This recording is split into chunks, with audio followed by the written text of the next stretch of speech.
Hey, what is up guys? My name is Cameron Gallagher and today I'm going to be showing you how to get that film look in Adobe Premiere Pro CC 2015. Now of course this kind of works for any editing software, but I'm going to be using Adobe Premiere Pro CC 2015. I know a lot of people use it. Again, these things are very similar in Final Cut or whatever software you may use. So basically I have two shots today I'm going to show you. They're somewhat different. Different times, different exposures, different looks. I'm going to kind of show you how I did these. I'm going to show you the easy way, the hard way. There's a million different ways that you can color correct these, but I'm going to try to show you two different ways and give you whatever works best for you. So first, let's check out the easy way. We're going to show you these with both clips. Actually, we'll do the easy way and the hard way per clip. So start off with this shot. So this shot is pretty well exposed. As you can see with the scopes here, we don't have a lot of saturation. This was shot in the Blackmagic Pocket Cinema camera in ProRes HQ, so it is a great codec. But again, there's a lot of leeway, but there's also, it's not as flexible as RAW, and obviously it's not as baked in as like AVC HD or something. All right, so let's jump in and let's start out by adding a LUT. Now this is the easy way. I love the Impulse LUTs from Vision Color. They also have the Osiris or something like that. I don't know. I got those too, so I'll show you those. So basically, what I'm going to do is I'm going to come over here to the Basic Corrections panel. I'm going to click on Input LUT. Now, Adobe Premiere Pro has a lot of these basic LUTs you can add, like a Blackmagic ProRes, which kind of gives it a basic grade, which I think looks terrible. And of course, there's ones for Arial X's and this and that. But what you do is you go to Browse and you browse to where you have your LUTs. Now, I have mine on my Quick Access folders because I use them quite often. We're going to go up here. Now, obviously, whatever camera you shot in is what you're going to use. If you just have a flat color profile and your camera's not here, you don't know what to use, just use Log Generic.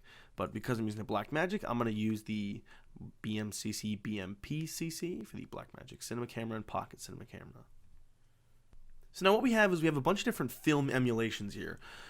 Kodak Elite Color, Kodak Gold Gen 6, I'm not really sure what that is, Ultramax, Color Implosion, Tetrachrome, all these really cool emulations that really have a very filmic look.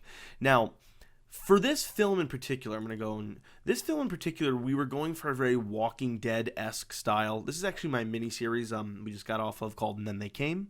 You can check it out online. I have a lot of posts about it and stuff. But anyway, it's a very like post-apocalyptic sort of vibe. So I wanted that sort of 16mm feel that The Walking Dead has. So a film emulation is great for that. So we're gonna go back to those Impulse LUTs.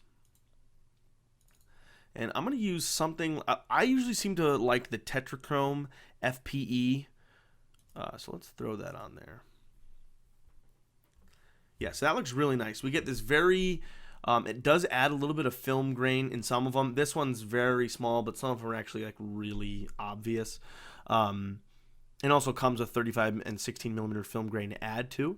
But basically, you can see it makes the oranges, they're kind of that yellowy orange and green, and there's, a lot of that going on. Now, granted, obviously the shot has a lot of that, but it still has that very filmic feel to it now.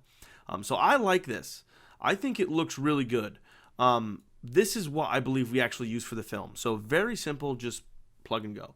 Now, of course, we can actually use our sliders still. So if I said, okay, well, I want to bring the highlights up a little more, or I wanted to, bring the contrast up just a little bit more, I can do that and I can add those.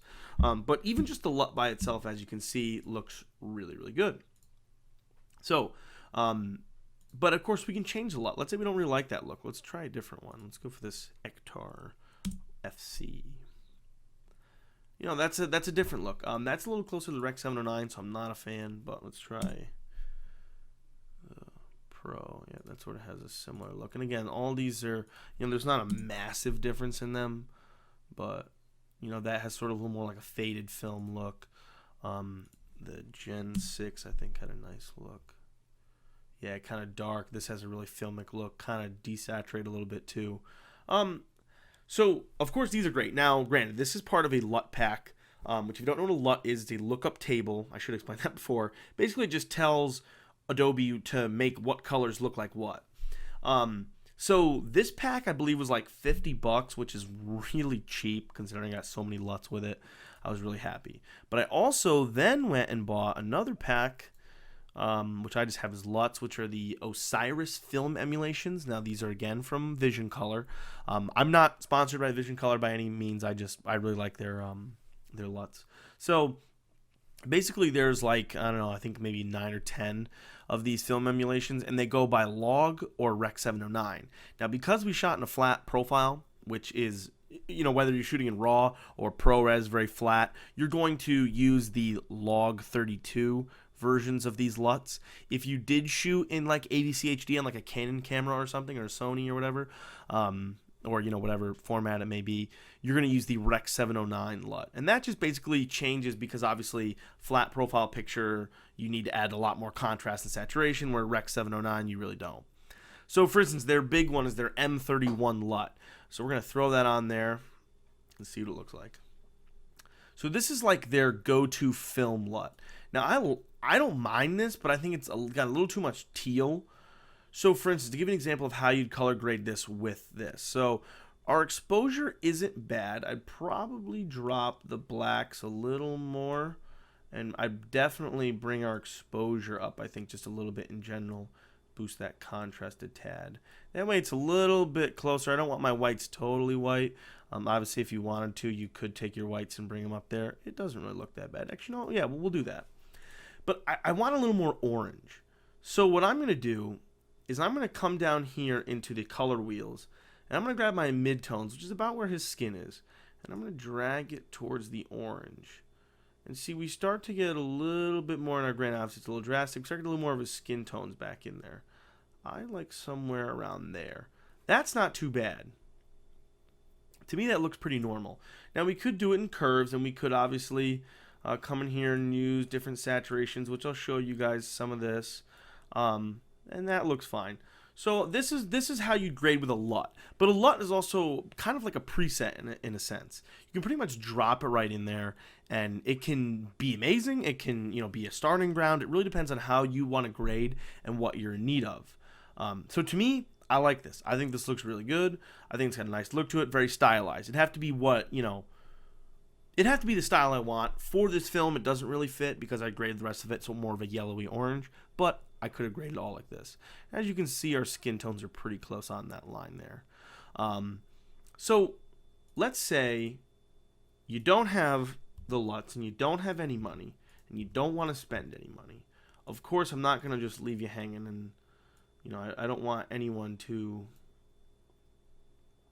you know, it's annoying when people just use expensive stuff.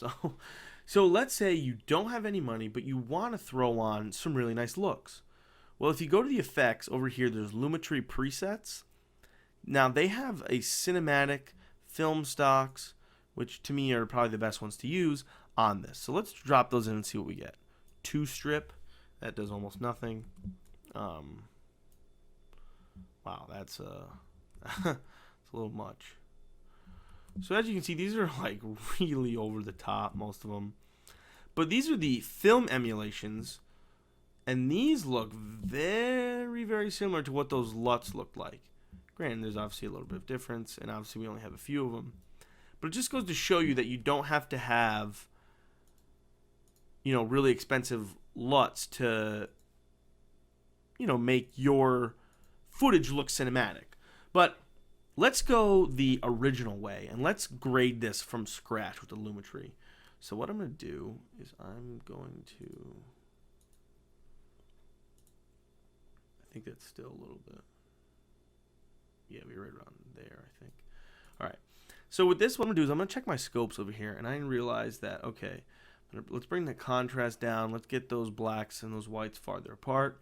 I like to bring my whites up to somewhere in the 90 to 95 range. I don't like to bring them up to 100. I think it's just a little too much. We'll bring our blacks, same thing, very close to 0, but maybe not at 0. Again, that's a style thing. You have to pick that. So what I'm going to do is I'm going to jack up the saturation for now to about 168, so I can see what our colors and information are.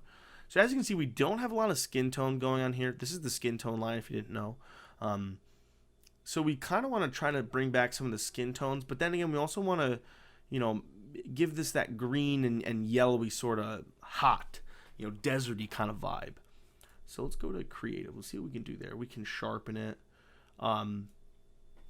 I would I don't usually sharpen. That's a preference thing too. Some people like to sharpen. Some people like to unsharpen. I generally like to not do either. But if you wanted a really sharp look, you could boost it. But we'll boost it a little bit to 6.7. Just give it a little bit of extra touch. Now what I want to do is let's go into curves. So I like this being here because this brings up that. What we're going to do is we're going to make a little point there, bring that up, and we're going to drag up those greens. So we want to boost this whole section of like greens and oranges, which are the greens in the background and the orange and yellow in the background, as well as in his skin. So then we can go to color wheels, and this is where we sort of get into the actual grading. So those shadows, we kind of want to see, all right, do we want them blue? Do we want them? I like them a little more on that orangey yellow sort of look, right up there. Not too much, but just a little bit. Same with the mid-tones. I like this kind of like this hot vibe look. So I think it looks pretty cool.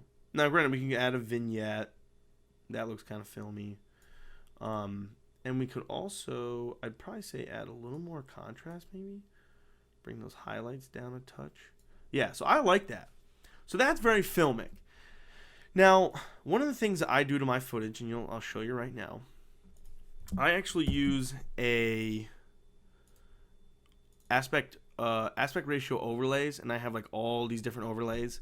I downloaded this somewhere, and I cannot remember where it is. But basically, you can get like 1.85, 235, 240, 255, 275, and even 3.0. I prefer to stick with the 235. I like that.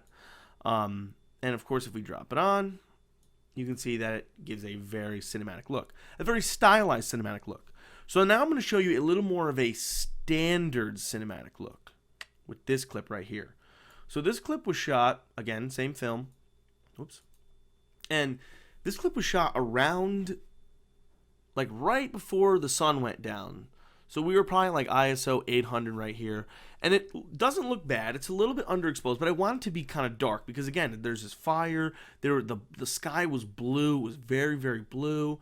So let's try and let's add one of the LUTs from, well, we'll throw on the M31 LUT. Oops, actually we're on the, make sure the right clip is selected. All right, so we're going to go and we're going to find the log M31 LUT. So this definitely shines here because, as we can see, oranges stay very, very orange, and our, teals get very teal. Granted, it's a little much for me. So what we're gonna do, let's try something. Let's see if we can. Yeah, this is what we're gonna do. We're gonna try something different. So you can put it in the input, but you can also put it in the creative tab. Now, before we were just doing a very basic correction. It was either LUT on there or LUT off. There wasn't anything in between. But this one was a little too much. I want something in between. So I'm going to go to creative. I'm going to go to look. And I'm going to bring that same LUT back in there. And what this is going to do, it's going to apply it after, which allows me a few more things. As you can see, it looks a lot more, it's not as drastic. And I can intensify it if I want to. But for me, I want to keep it somewhere in like here. I kind of like that. About, I don't know if that's actually 50%. No, it's not, but 51. So around 51. I like that. It looks very nice. I don't know why it's sharpening exactly like that, but whatever. All right, so we'll bring it to about 51. And like I said, that gives us a little bit of that, but it's not as much as before. So now let's go back and let's actually grade the footage, and then we can see if we want to boost it a little more. So we're going to bring our whites up right about there because it's a little bit darker, so we keep it around 90. And we're going to bring our blacks, but I'm going to bring our exposure up in general right to about there, and then let's bring those blacks back down. You want to really contrast the image there. Perfect. So as you can see over here, our blacks are almost to 0 and our whites are around a little over 90. So I like this look. Now let's go back and let's see if we want to add a little more. I kind of like it. Let's go up maybe just a little bit, maybe about 55. So now what I want to do, I don't know why it does that. That's really weird. Anyway, so let's try going back to base correction. Let's see if we add a little bit of saturation, how that looks. I like that. So let's add that, bring that saturation back in there, bring those greens back, the orange in the face, and it brings up that orange a lot. So we're going to keep that about 176. So now we're starting to get a really nice look. Let's see if we can bring those skin tones back in. I'm not sure what is going on with that. I don't know, that maybe, I've never had that issue before, so maybe it's just something that's going on right now. So, but anyway, I like this image. This is where I would want this image. I think it has a nice look. Like the orange is very orange. The orange highlight in their face is very, I mean, if anything, I might bring the whites down a little bit because I think it's a little too bright, especially considering it's supposed to be like almost nighttime. And we could add maybe a small, oh, there it is. That's so weird. Well, either way. Okay, so you can add a vignette. I'm not sure what's going on, but it could be, maybe it hasn't updated it. Maybe it's I think it might be a bug in Premiere because I've never had it before. So, but either way, yours shouldn't do that. But like I said, this is about where we want it anyway. So what we do is we go in and we drop on our aspect ratio bars. And we can see we have an incredibly cinematic image. Now, again, what if we didn't have that LUT? And what if we wanted to get that same look? How are we going to do that? Okay, well, let's go in. Let's think about, so we had that blue tone. Now that orange is pretty overpowering. So if we bring our white balance a little bit over to blue, we're still going to have that nice blue look. Now again, we're going to have to bring our exposure down just a tad, but I'd say bring our whites up a little more. And keep those blacks nice and crushed. Yeah, maybe bring our exposure up just a tad. We're going to go to creative, and then we can mess with the saturation. I like it a little more saturated. And I also like if we bring those shadows down. Actually, no, we'll do that in the other tab there. We'll go in the color wheels. We can bring our shadows down into the blue. Bring those mids. We can bring those mids if we want to the blue. We can bring them up to the, I'm going to bring them up there. We get a little nicer look. I still want it to be a little bit darker overall, though. Yeah, let's bump up that contrast. So what I do is bump up that contrast. Let's add a vignette. Actually, let's add quite a vignette.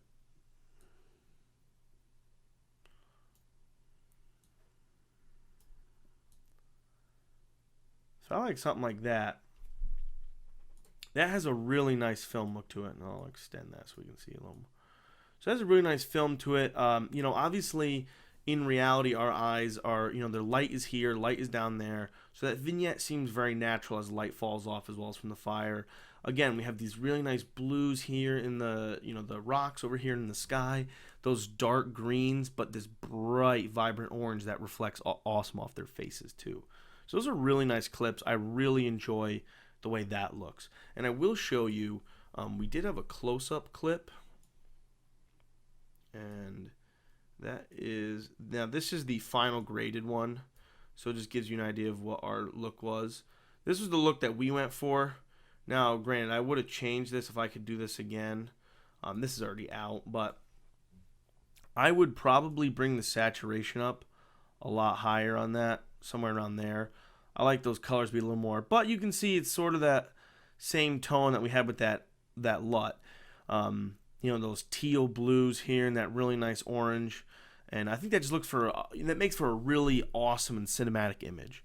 So basically, I recommend you look into new things like LUTs. I think LUTs are the best way to get into color correcting, especially if you're going to color correct in Premiere. Again, they're very inexpensive. I mean, there's some that are online for $10. Like I said, some are up to, you know, $100 for a pack. But I'm pretty sure combined, I paid about $100 for both the Osiris and the Impulse LUTs.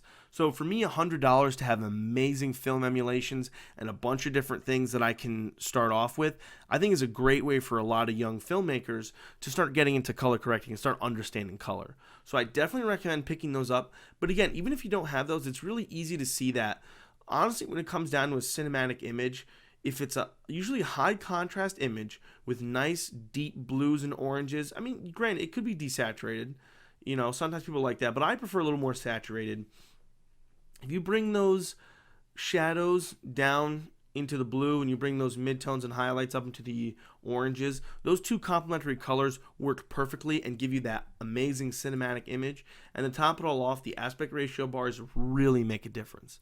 So like I said, I recommend taking a look at the LUTs, but as you can see, it's very easy to color grade in the new Lumetri panel. It used to be a lot harder in Premiere Pro before that, so I'm really glad they added that. I did do a color grading tutorial in DaVinci Resolve if you want to see how I get the cinematic look there. It's a little more complicated, but sometimes it can actually be easier because there's a lot more flexibility. But again, if you're just working in Premiere and you have just client work, or you just want to really bust out a lot of things quickly, this is an easy way. As you can see, we just did it in not too long here. We made a really nice cinematic image that you can actually make this a preset afterward and then send that out. So I hope you guys enjoyed the video. I'm going to do a lot more of these editing videos, some in-depth color tutorials, might do more color tutorials beyond this, editing, audio editing. I might even show you guys how to make a LUT in Photoshop and Lightroom, which is really fun. So stick around, make sure to subscribe, and I'll see you guys in the next one.